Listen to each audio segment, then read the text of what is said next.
श्रीसूर्यवरदस्तोत्रम् वैशम्पायन उवाच। शृणुष्वावहितो राजन् शुचिर्भूत्वा समाहितः। क्षणं च कुरु राजेन्द्र गुह्यं वक्ष्यामि ते हितं।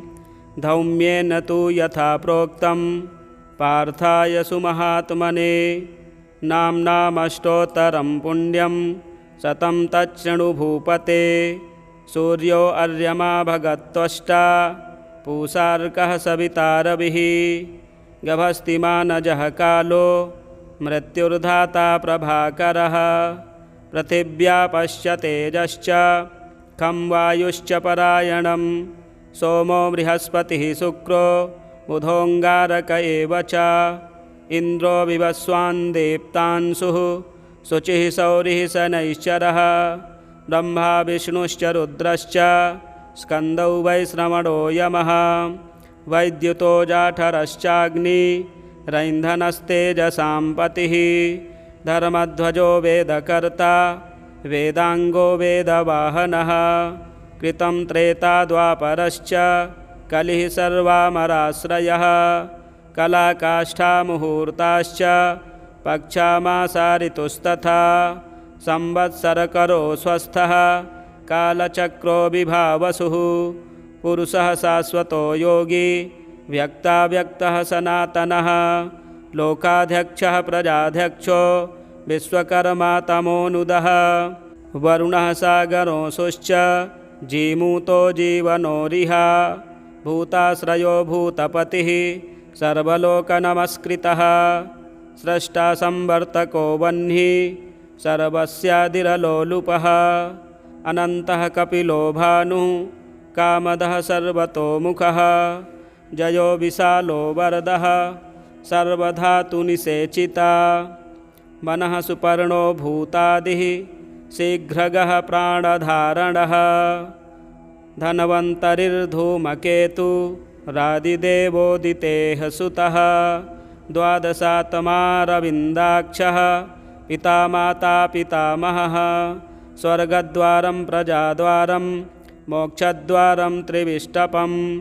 देहकर्ता प्रशान्तात्मा विश्वात्मा विश्वतोमुखः। चराचरात्मा सूक्ष्मात्मा मैत्रेण वपुषान्वितः। एतद्वै कीर्तनीयस्य सूर्यस्यैव महात्मनः। नाम्नामष्टशतं पुण्यं शक्रेणोक्तं महात्मना। शक्राच्च नारदः प्राप्तो धौम्यश्च तदनन्तरं। धौम्याद्युधिष्ठिरः प्राप्य सर्वान् कामान् अवाप्तवान्। सुरपितृगणयक्षसेवितं ह्यसुरनिशाचरसिद्धवन्दितं। वरकनकहूतासनप्रभं त्वमपि मनस्य भिधेहि भास्करम्। सूर्योदये यस्तु समाहितः पठेत् सपुत्रलाभं धनरत्नसञ्चयान्। लभेज्जातिस्मरतां सदा नरः स्मृतिं च मेधां च स विन्दते पराम्। इमं स्तवं देववरस्य यो नरः प्रकीर्तयेच्छुचिसुमनाः समाहितः। विमुच्यते शोकदवाग्निसागराल्लभेत् कामान् मनसा यथेप्सितान्। स्वर्भुवर्भूरोमिति दिग्विमोकः। हरिः ओं तत्सत्। वैशम्पायन उवाच। शृणुष्वावहितो राजन् शुचिर्भूत्वा समाहितः। क्षणं च कुरु राजेन्द्र गुह्यं वक्ष्यामि ते हितं। धौम्येन तु यथा प्रोक्तं पार्थाय सुमहात्मने। नाम्नामष्टोत्तरं पुण्यं शतं तच्छृणु भूपते। सूर्यो अर्यमा भगत्वष्टा पूषार्कः सविता रविः।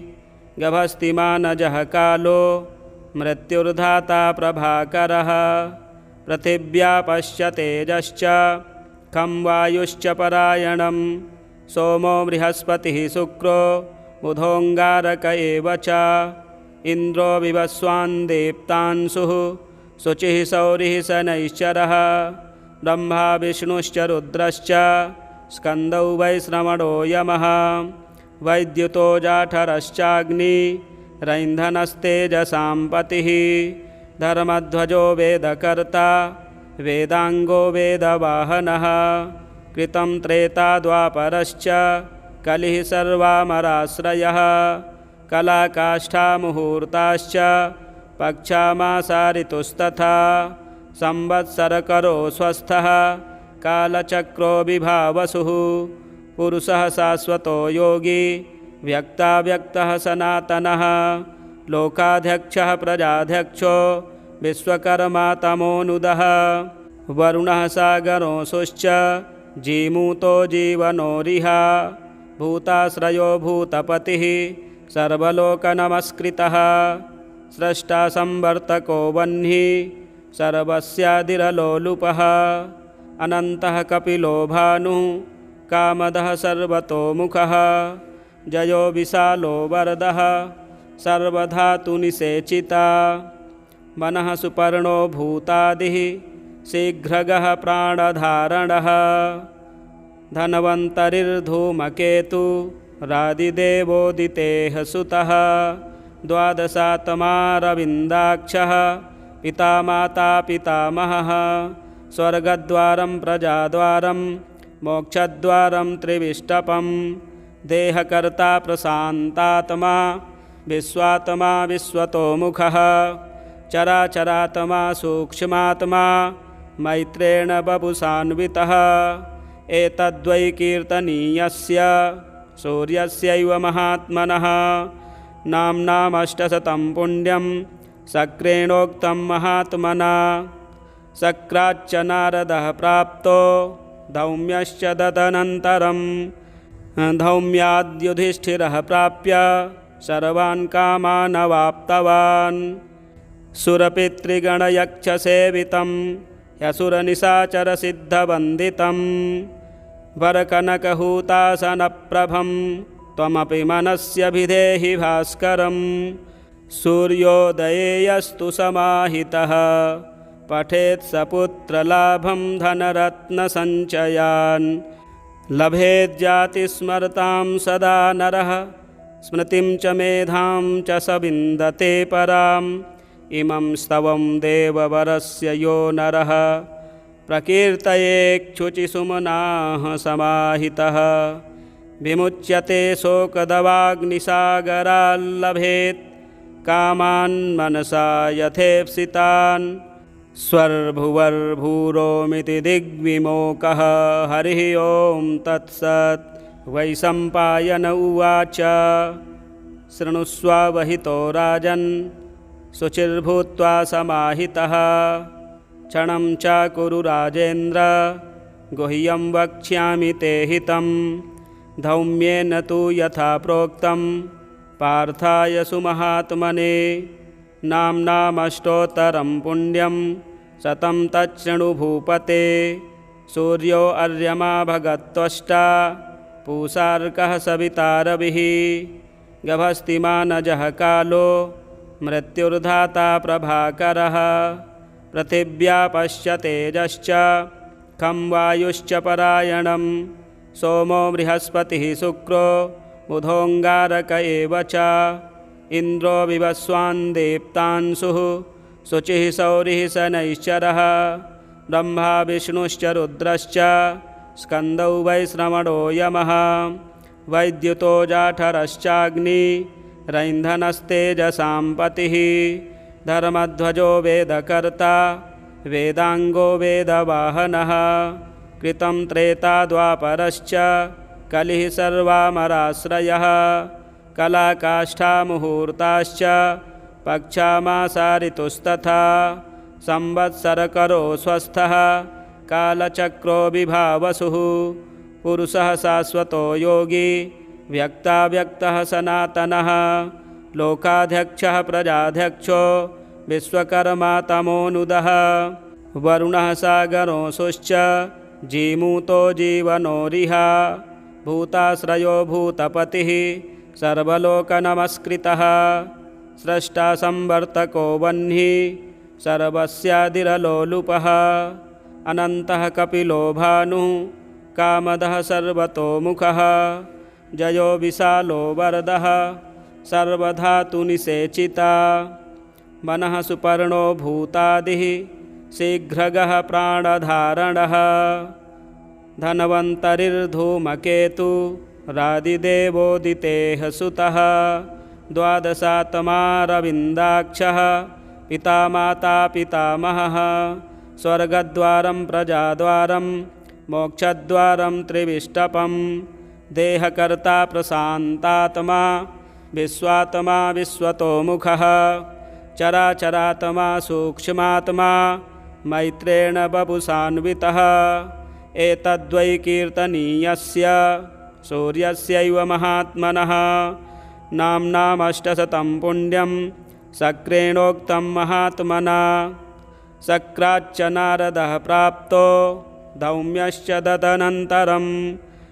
धौम्याद्युधिष्ठिरः प्राप्य सर्वान् कामान् अवाप्तवान् सुरपितृगणयक्षसेवितं ह्यसुरनिशाचरसिद्धवन्दितं वरकनकहूतासनप्रभं त्वमपि मनस्यभिधेहि भास्करं सूर्योदये यस्तु समाहितः पठेत् सपुत्रलाभं धनरत्नसञ्चयान् लभेज्जातिस्मरतां सदा नरः स्मृतिं च मेधां च स विन्दते पराम् इमं स्तवं देववरस्य यो नरः प्रकीर्तयेच्छुचिसुमनाः समाहितः विमुच्यते शोकदवाग्निसागराल्लभेत् कामान् मनसा यथेप्सितान् स्वर्भुवर्भूरोमिति दिग्विमोकः हरिः ओं तत्सत्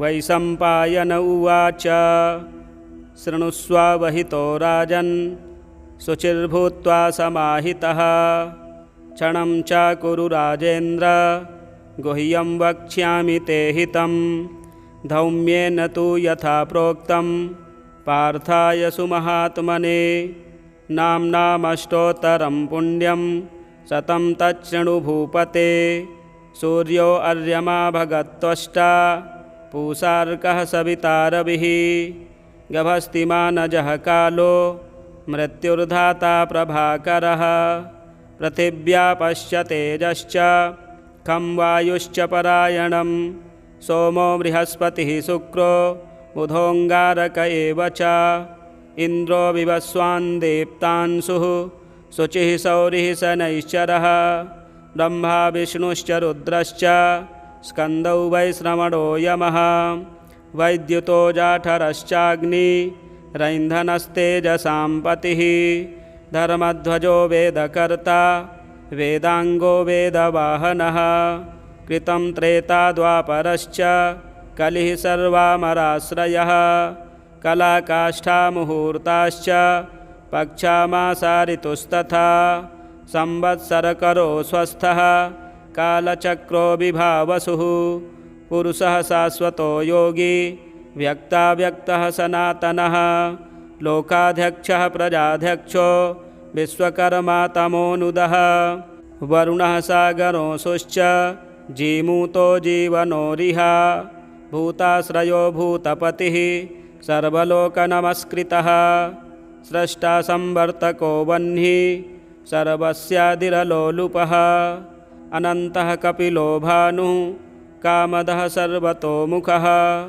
जयो विशालो वरदः सर्वधातुनिषेचिता मनः सुपर्णो भूतादिः शीघ्रगः प्राणधारणः धन्वन्तरिर्धूमकेतु रादिदेवोदितेः सुतः द्वादशात्मारविन्दाक्षः पिता माता पितामहः स्वर्गद्वारं प्रजाद्वारं मोक्षद्वारं त्रिविष्टपं देहकर्ता प्रशान्तात्मा विश्वात्मा विश्वतोमुखः चराचरात्मा सूक्ष्मात्मा मैत्रेण वपुषान्वितः एतद्वै कीर्तनीयस्य सूर्यस्यैव महात्मनः नाम्नामष्टशतं पुण्यं शक्रेणोक्तं महात्मना शक्राच्च नारदः प्राप्तो धौम्यश्च तदनन्तरं धौम्याद्युधिष्ठिरः प्राप्य सर्वान् कामान् अवाप्तवान्। सुरपितृगणयक्षसेवितं ह्यसुरनिशाचरसिद्धवन्दितं वरकनकहूतासनप्रभं त्वमपि मनस्य भिधेहि भास्करम्। सूर्योदये यस्तु समाहितः पठेत् स पुत्रलाभं धनरत्नसञ्चयान्। लभेज्जातिस्मरतां सदा नरः स्मृतिं च मेधां च स विन्दते पराम्। इमं स्तवं देववरस्य यो नरः प्रकीर्तयेच्छुचिसुमनाः समाहितः। विमुच्यते शोकदवाग्निसागराल्लभेत् कामान् मनसा यथेप्सितान्। स्वर्भुवर्भूरोमिति दिग्विमोकः हरिः ओं तत्सत्। वैशम्पायन उवाच शृणुष्वावहितो राजन् शुचिर्भूत्वा समाहितः। क्षणं च कुरु राजेन्द्र गुह्यं वक्ष्यामि ते हितं। धौम्येन तु यथा प्रोक्तं पार्थाय सुमहात्मने नाम्नामष्टोत्तरं पुण्यं शतं तच्छृणु भूपते। सूर्यो अर्यमा भगत्वष्टा पूषार्कः सविता रविः। गभस्तिमानजः कालो मृत्युर्धाता प्रभाकरः। पृथिव्यापश्च तेजश्च खं वायुश्च परायणं। सोमो बृहस्पतिः शुक्रो बुधोऽङ्गारक एव च। इन्द्रो विवस्वान् देप्तांशुः शुचिः सौरिः शनैश्चरः। ब्रह्मा विष्णुश्च रुद्रश्च स्कन्दौ वैश्रवणो यमः। वैद्युतो जाठरश्चाग्निरैन्धनस्तेजसां पतिः। धर्मध्वजो वेदकर्ता वेदाङ्गो वेदवाहनः। कृतं त्रेता द्वापरश्च कलिः सर्वामराश्रयः। कलाकाष्ठा मुहूर्ताश्च पक्षामासा ऋतुस्तथा। संवत्सरकरो स्वस्थः कालचक्रो विभावसुः। पुरुषः शाश्वतो योगी व्यक्ताव्यक्तः सनातनः। लोकाध्यक्षः प्रजाध्यक्षो विश्वकर्मा तमोनुदः। वरुणः सागरोऽंशुश्च जीमूतो जीवनोरिह। भूताश्रयो भूतपतिः सर्वलोकनमस्कृतः। स्रष्टा संवर्तको वह्निः सर्वस्यादिरलोलुपः। अनन्तः कपिलो भानुः कामदः सर्वतोमुखः। जयो विशालो वरदः सर्वधातुनिषेचिता। मनः सुपर्णो भूतादिः शीघ्रगः प्राणधारणः। धन्वन्तरिर्धूमकेतु रादिदेवोदितेः सुतः। द्वादशात्मा रविन्दाक्षः पिता माता पितामहः। स्वर्गद्वारं प्रजाद्वारं मोक्षद्वारं त्रिविष्टपं। देहकर्ता प्रशान्तात्मा विश्वात्मा विश्वतोमुखः। चराचरात्मा सूक्ष्मात्मा मैत्रेण बपुषान्वितः। एतद्वै कीर्तनीयस्य सूर्यस्यैव महात्मनः। नाम्नामष्टशतं पुण्यं शक्रेणोक्तं महात्मना। शक्राच्च नारदः प्राप्तो धौम्यश्च तदनन्तरं। धौम्याद्युधिष्ठिरः प्राप्य सर्वान् कामान् अवाप्तवान्। सुरपितृगणयक्षसेवितं ह्यसुरनिशाचरसिद्धवन्दितं वरकनकहूतासनप्रभं त्वमपि मनस्य भिधेहि भास्करम्। सूर्योदये यस्तु समाहितः पठेत् स पुत्रलाभं धनरत्नसञ्चयान्। लभेज्जातिस्मरतां सदा नरः स्मृतिं च मेधां च स विन्दते पराम्। इमं स्तवं देववरस्य यो नरः प्रकीर्तयेच्छुचिसुमनाः समाहितः। विमुच्यते शोकदवाग्निसागराल्लभेत् कामान् मनसा यथेप्सितान्। स्वर्भुवर्भूरोमिति दिग्विमोकः हरिः ओं तत्सत्। वैशम्पायन उवाच शृणुष्वावहितो राजन् शुचिर्भूत्वा समाहितः क्षणं चाकुरु राजेन्द्र गुह्यं वक्ष्यामि ते हितं धौम्येन तु यथा प्रोक्तं पार्थाय सुमहात्मने नाम्नामष्टोत्तरं पुण्यं शतं तच्छृणु भूपते सूर्यो अर्यमा भगत्वष्टा पूषार्कः सविता रविः गभस्तिमानजः कालो मृत्युर्धाता प्रभाकरः पृथिव्या पश्य तेजश्च खं वायुश्च परायणं सोमो बृहस्पतिः शुक्रो बुधोऽङ्गारक एव च इन्द्रो विवस्वान् देप्तांशुः शुचिः सौरिः शनैश्चरः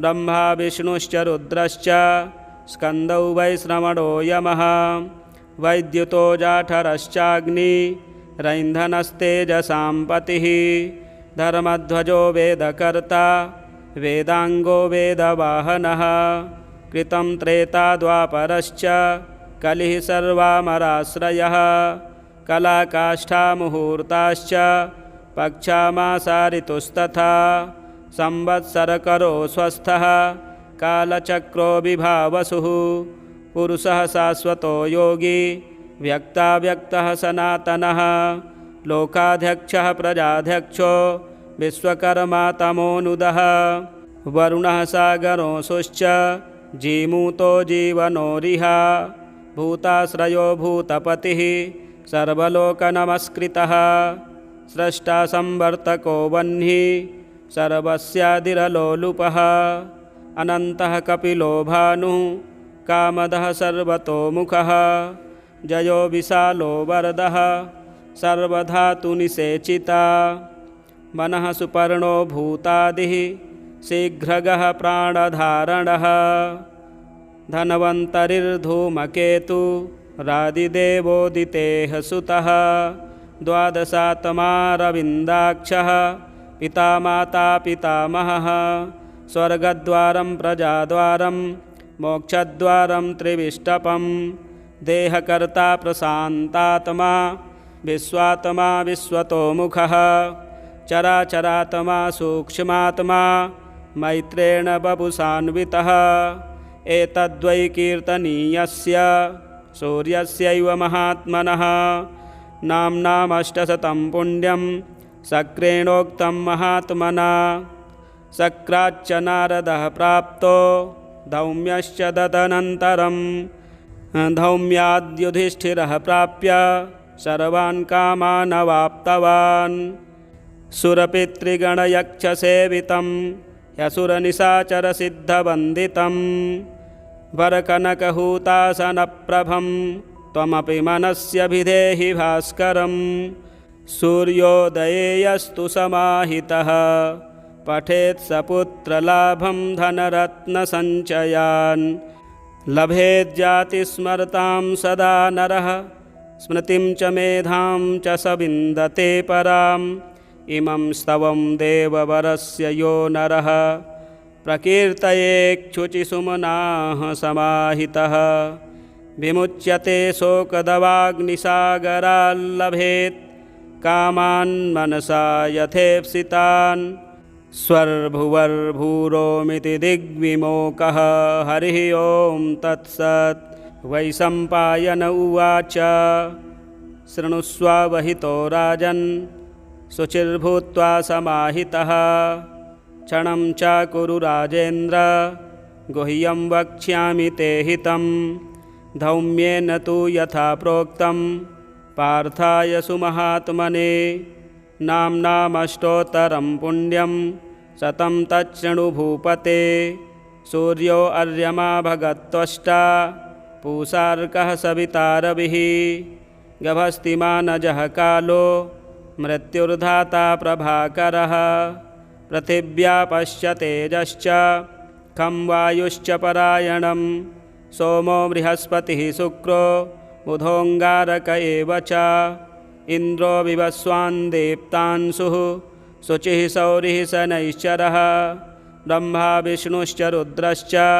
स्कन्दौ वैश्रवणो यमः वैद्युतो जाठरश्चाग्निरैन्धनस्तेजसां पतिः धर्मध्वजो वेदकर्ता वेदाङ्गो वेदवाहनः कृतं त्रेता द्वापरश्च कलिः सर्वामराश्रयः कलाकाष्ठामुहूर्ताश्च पक्षामासा ऋतुस्तथा संवत्सरकरो स्वस्थः कालचक्रो विभावसुः पुरुषः शाश्वतो योगी व्यक्ताव्यक्तः सनातनः लोकाध्यक्षः प्रजाध्यक्षो विश्वकर्मा तमोनुदः वरुणः सागरोऽंशुश्च जीमूतो जीवनोरिहा भूताश्रयो भूतपतिः सर्वलोकनमस्कृतः स्रष्टा संवर्तको वह्निः सर्वस्यादिरलोलुपः अनन्तः कपिलो भानुः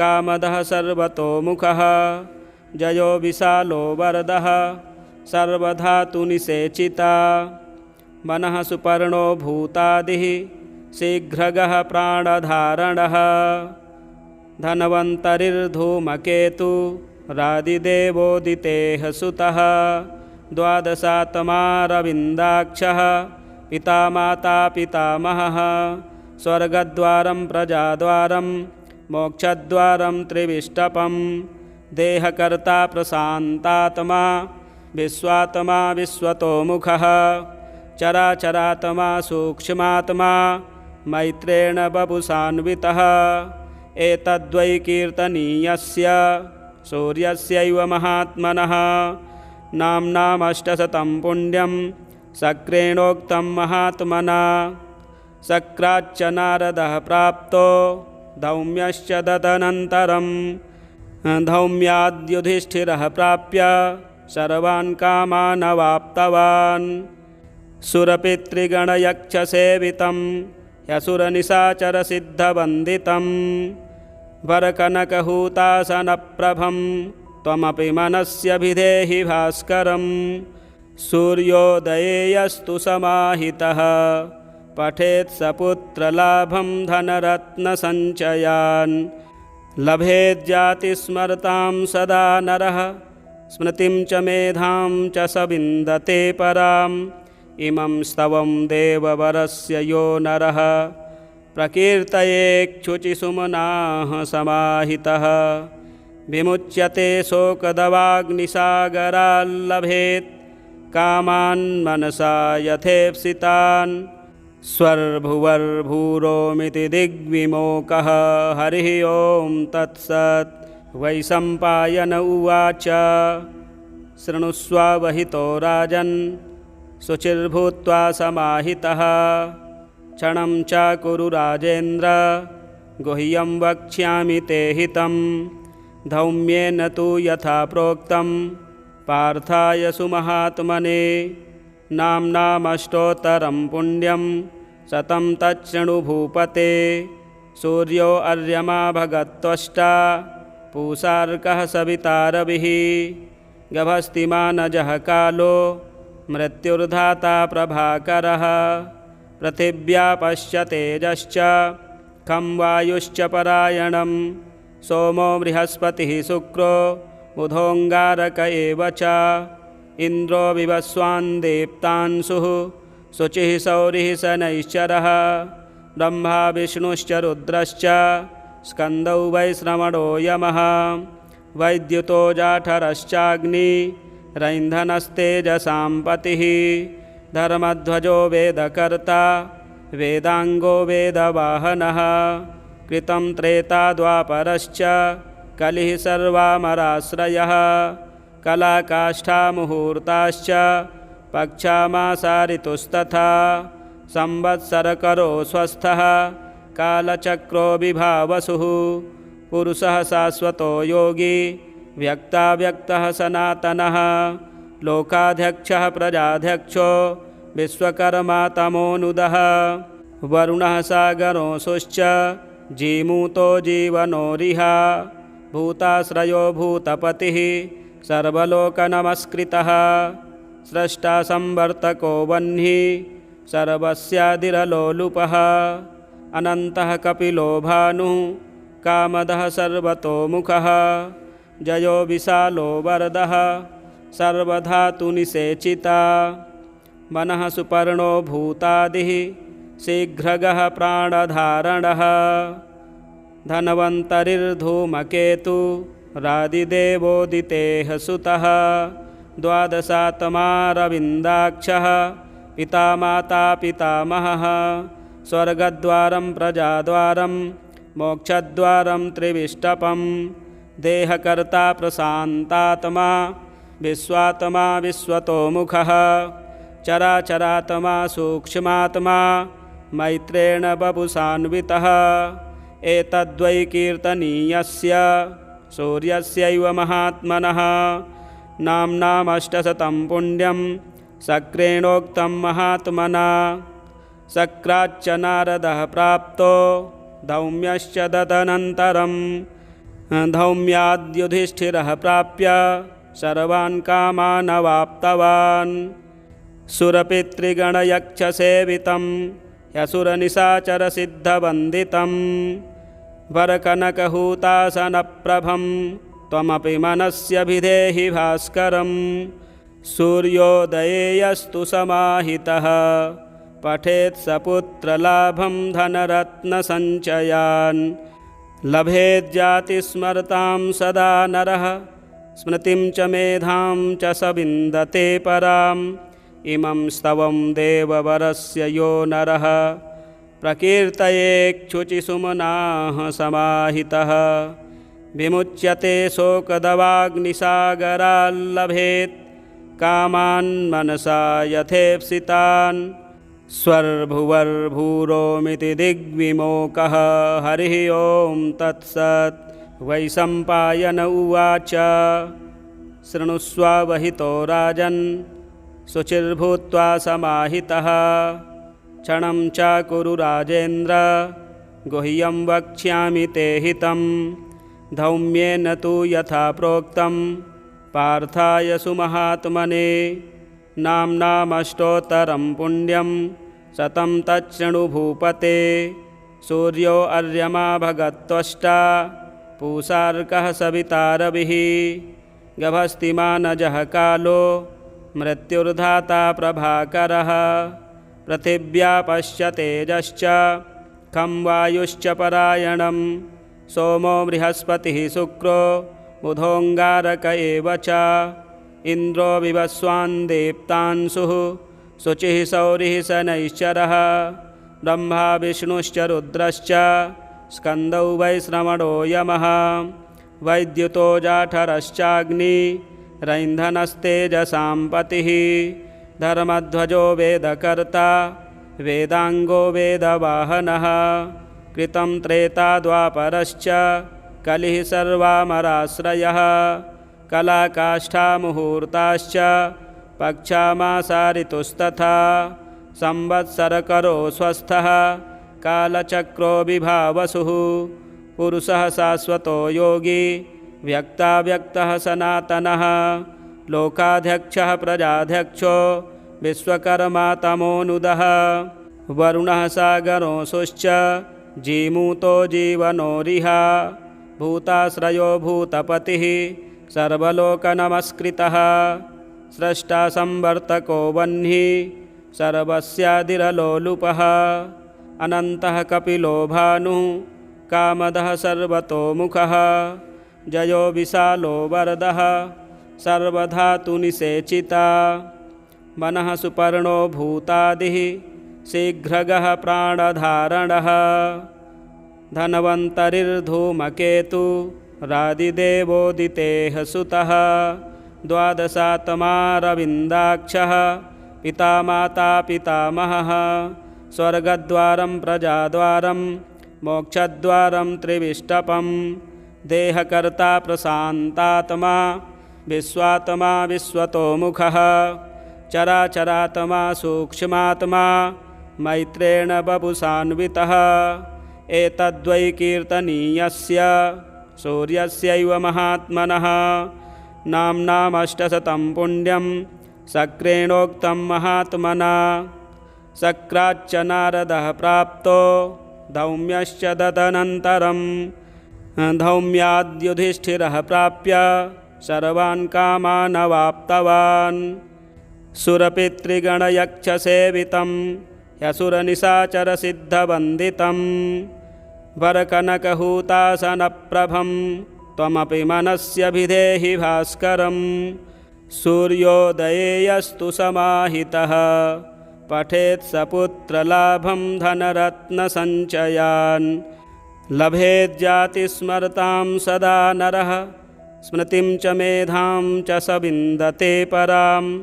इमं स्तवं देववरस्य यो नरः प्रकीर्तयेच्छुचिसुमनाः समाहितः।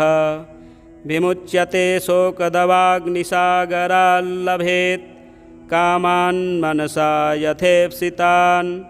स्वर्भुवर्भूरोमिति दिग्विमोकः हरिः ओं तत्सत्। वैशम्पायन उवाच शृणुष्वावहितो राजन् शुचिर्भूत्वा समाहितः। क्षणं च कुरु राजेन्द्र गुह्यं वक्ष्यामि ते हितं। धौम्येन तु यथा प्रोक्तं पार्थाय सुमहात्मने नाम्नामष्टोत्तरं पुण्यं शतं तच्छृणु भूपते। सूर्यो अर्यमा भगत्वष्टा पूषार्कः सविता रविः। गभस्तिमानजः कालो मृत्युर्धाता प्रभाकरः। पृथिव्या पश्य तेजश्च खं वायुश्च परायणं। सोमो बृहस्पतिः शुक्रो बुधोऽङ्गारक एव च। इन्द्रो विवस्वान् देप्तांशुः शुचिः सौरिः शनैश्चरः। ब्रह्मा विष्णुश्च रुद्रश्च स्कन्दौ वैश्रवणो यमः। वैद्युतो जाठरश्चाग्निरैन्धनस्तेजसां पतिः। धर्मध्वजो वेदकर्ता वेदाङ्गो वेदवाहनः। कृतं त्रेता द्वापरश्च कलिः सर्वामराश्रयः। कलाकाष्ठा मुहूर्ताश्च पक्षामासा ऋतुस्तथा। संवत्सरकरो स्वस्थः कालचक्रो विभावसुः। पुरुषः शाश्वतो योगी व्यक्ताव्यक्तः सनातनः। लोकाध्यक्षः प्रजाध्यक्षो विश्वकर्मा तमोनुदः। वरुणः सागरोऽंशुश्च जीमूतो जीवनोरिह। भूताश्रयो भूतपतिः सर्वलोकनमस्कृतः। स्रष्टा संवर्तको वह्निः सर्वस्यादिरलोलुपः। अनन्तः कपिलो भानुः कामदः सर्वतोमुखः। जयो विशालो वरदः सर्वधातुनिषेचिता। मनः सुपर्णो भूतादिः शीघ्रगः प्राणधारणः। धन्वन्तरिर्धूमकेतु रादिदेवोदितेः सुतः। द्वादशात्मा रविन्दाक्षः पिता माता पितामहः। स्वर्गद्वारं प्रजाद्वारं मोक्षद्वारं त्रिविष्टपं। देहकर्ता प्रशान्तात्मा विश्वात्मा विश्वतोमुखः। चराचरात्मा सूक्ष्मात्मा मैत्रेण बपुषान्वितः। एतद्वै कीर्तनीयस्य सूर्यस्यैव महात्मनः। नाम्नामष्टशतं पुण्यं शक्रेणोक्तं महात्मना। शक्राच्च नारदः प्राप्तो धौम्यश्च तदनन्तरं। धौम्याद्युधिष्ठिरः प्राप्य सर्वान् कामान् अवाप्तवान्।